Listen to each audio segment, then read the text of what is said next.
اگه پیگه فکر میکنی که اگه موزه برام میشه خونه فاروق جان شونه خونه فاروق جان میبینید رفتی ساعت قریب که 10 شده است نه افتاب اومده نگاه کنید نه اینجا افتاب سری کوه داره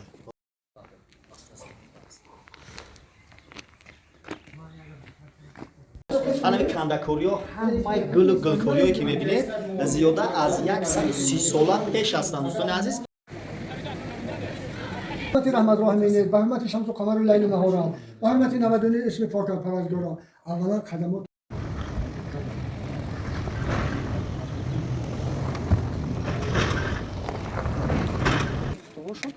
حشر قطعی تشکیل کردم یا اینجا نگاه کنید ای صفات ذاتی پاکت کل هو الله احد ای کلید باغ توحیدی تو الله الصمد لم یلد شاخ است و یم یولد ورا بیخ است و بر لم یکن له میوه و مغزش کفوبند و احد. بهترین سلام و درود دوستان بینندگان عزیز این یول ما در خود دهه زیبا منظری درغ قرار داریم امروز همه دوستان با سیر گشت دهه هر یک منظره که در چشم میرسد نوار کرده پیشکش شما میگردیم ویدیو رو با حضور تماشا کنید چیکار که میبینید ای همینجا با فیلم که همه همین منظره ها دیدنی ام نوار تماشا کنید نوروی مورا پیگیری کنید یک چیز نگفتن اونم که اینجا فقط درغ نمیگم درغ شریف میگم درغ شریف به خاطر اونه که خیلی کادرهای خوب خیلی چیزهای نظررس دارد به خاطر همون شریف با باید که پیگه یا اگه پیگه فکر میکنی که اگه موزه برام میشه خونه فاروق جان شونه خونه فاروق جان میبینید رفتی وار که اینجا همه کم زور مکانی که ما قرار داریم چهار طرف همه کوه به نهایت کوههای بلند یا با نشون تکه را این طرف چهار طرف کوه بعد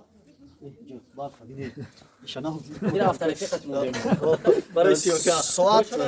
ساعت قریب که 10 شده است نه افتاب اومده نگاه کنید نه اینجا افتاب سری کوه داره این جای نویوب همه خیلی دوستان عزیز دهه درغ شریف که امروز یک چند انشاءات بینوک شده می شود با دستگیری صاحبکاران انمی محله دهه درغ شریف و همه ساکنان سرجم شده اصلا با دستگیری انمی صاحبکاری موفق که در خود انمی دهه به وای رسیدگی است سید مراد دولتوف یک چند انشاءات است که در اینجا سیخ قالینبافی مکتب باغچه طربخانه مهمانخانه همه اینا امروز باید کشوده شوند دوستان عزیز ما در اینجا سرجم همراه بلاگران چخلی که دیدید فروخ نعمت رحیم جان است و دوست مراد شریپوف همه اینا نوار تا با آخر تماشا کنید دوستان عزیز بهترین نوار است و همراه استاد سید مراد دولتوف باید در اینجا صحبت ها شود سوالایی که در دل داریم در سر داریم پیشنهاد میکنیم و حتما پاسخ سوالا را برای شما پیشنهاد میکنیم دوستان عزیز فقط دستگیری کنید و نوارای ما را تا آخر تماشا کنید فکر و عقیده خود را در کامنتاریا نویسید دوستان عزیز چخیلی که در نوار میبینید در اینجا تمام نمودی میوه هایی که هست از خود انمی وطن عزیزمون جمع آوری کرده و در اینجا کار کرد می شود و به خارج کشور با فروش برآورده می شود در اینجا چخیلی گفتیم یک چند کارخانه هست با حضور تماشا کنید تا آخر از آبادانی‌های انمی دهه دیدن میکنیم امروز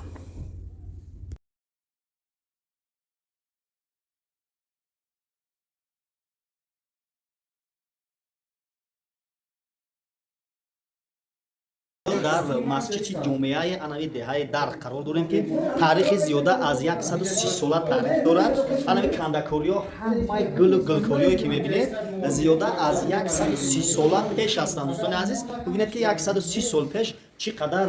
استا یعنی معمارای خوب هم بوده است انا بعد دهه درغ ما یک چیز مشاهده کردیم که به نهایت از انمی تخته و چوب بویا و چه خاطر که هر یک خونه هر یک انشاءاتی که می‌داریم به نهایت چوب و تخته بسیار صرف شدگی است این هم به نظر میرسد که در اینجا چوب و تخته ارزان است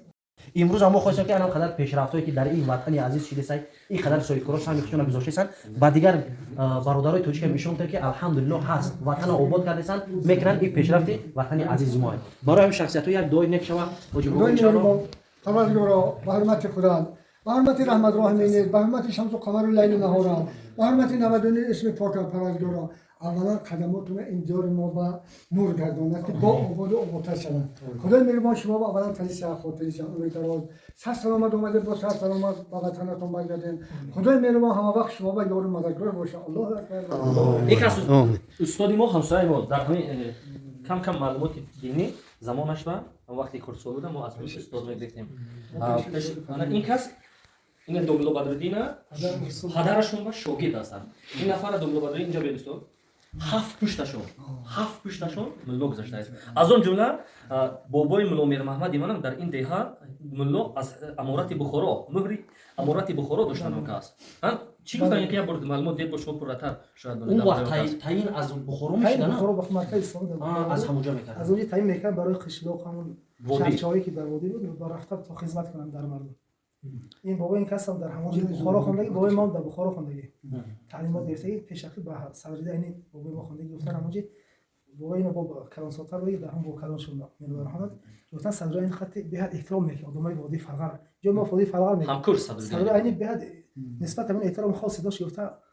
به همون مهربان بود حتی بعضی جا برده از کمکشون میکرد تا که در اونجا عذاب نکشن این حکم در چون دانشجو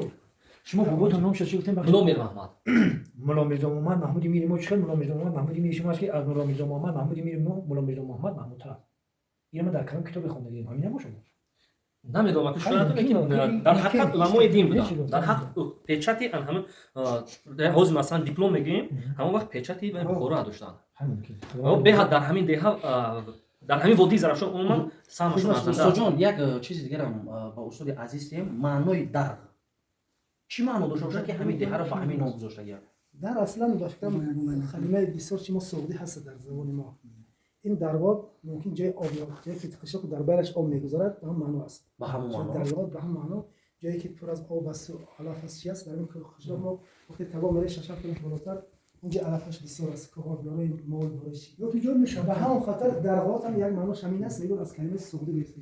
حالا ما بسیار کلمات سعودی در زبان ما است مثلا ما باد میگیم زمین است که باد میگیم از کلمه سعودی است یک شوکش میتونه شرکت هم باشه این اکنون بعد شخصا در دوغم گفتن دقیقش نمیدونم در سرغم خط همین زندگی سرگرمی روحانی هیچ نمیدونم گپی بوبی نزدیکتر کای نه اینجا یک چند معنا آورده که کلمه‌های سعودی هستن کلمه وادی زرافشان از وادی همین برای یک معنایی که گفتگی هستن ایشون بدرالدین گفتن درست دویم حالت همیشه هم عبارت نظر هست سیم هست جایی که مثلا تانک هست بعد فراخ می شود جایی هست که وصل دو دریا می شود انا چند معنی قطعی اومده است این در لیکن همین چیزایی که گفتگی هسته در همینجا مشاهده میشه هستن همین چیزا یک سوال دیگر در دهه در چقدر اهالی است شماره اهالی انیق است خوجگی چی خوجگی اکنون پیشترایی که من میدونستم زیاده از 400 خوجگی بود حسابی که مهاجرت زیاد شده حالا 300 تا موندگی است ممکن کمتر یعنی مردم مهاجر با شدن شهر با شهر به طرف جاهای کشور رفتن امروز در دیار شما یک توی تماشا یک کشاده شوی که اصلا یک دهه دوردست ده یک کارخانه یک فابریکا با دستگیری صاحبکارای انمی منطقه انمی منزل زیست خشونده کرده گرد استاد عزیز برای شما امروز چه روزه یک روزی که توی چندین سالها انتظار بوده که این خیلی کارخانه ها نبودن این نظر رحمتش کدوم دوستش کدوم اولیاء الله یکون نظر رحمت قد امضا قد گذار کرده یکون همین دو همین که این خدای مهربان خلقای ما هم بسیار خلقای همین مهمان دوست و مهمان نوازن ممکن از همه بای خودشون باشه همین از همین بای خودی همین خلق باشد که همین خلق هم یک بای نیکی دارن آخه همین خلقای ما بسیار مهمان نوازن بسیار آدمای با معرفت هم بسیار آدمایی که هستن که همین گویا در همین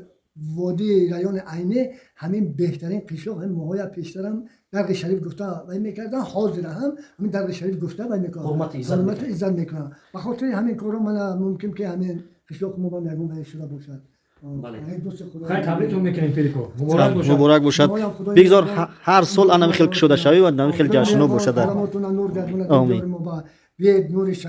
سلامت باشید سلامت باشید همه ما دوستان عزیز گفتنیم که اولا شکرگزار هستیم که وطن تنج و آباد اینقدر پیشروی شده است ما میبینیم دیگر دولت‌ها را جنگ جدال بگذار همه کسا دعا میکنیم که خداوند اول تاجیکستان تنجی و آبادی کنه ان شاء الله همش میشه همه دههای دو دست ما آباد و زیبا میشه وطن ملت ما خدای مهربان از جمعی بلا و فتوی دنیوی نگه دار. آمین. این پرزیدنت ما به همه زیرستان صحت، خاطر جمع، امر دراز، پادشاهی بر دوام عنایت فرمان. باز هم همین تاجیکستان ما همین زیر گرگوش حکومت و این ملتینجا اصول زندگی. آمین. الله اکبر. رسم خوبی تاجیکان گم بله.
دوستان عزیز، عذر زیاد از سبب دراز بودن نوار ما همشه نتوانستیم پرفته. نوار آینده به نهایت نوار خوب شده است که استاد سیدمراد دولتوف درباره هر یک پیشروی انمی دیه و کار و فعالیت خود صحبت کرده است. انتظار باشید نوار آینده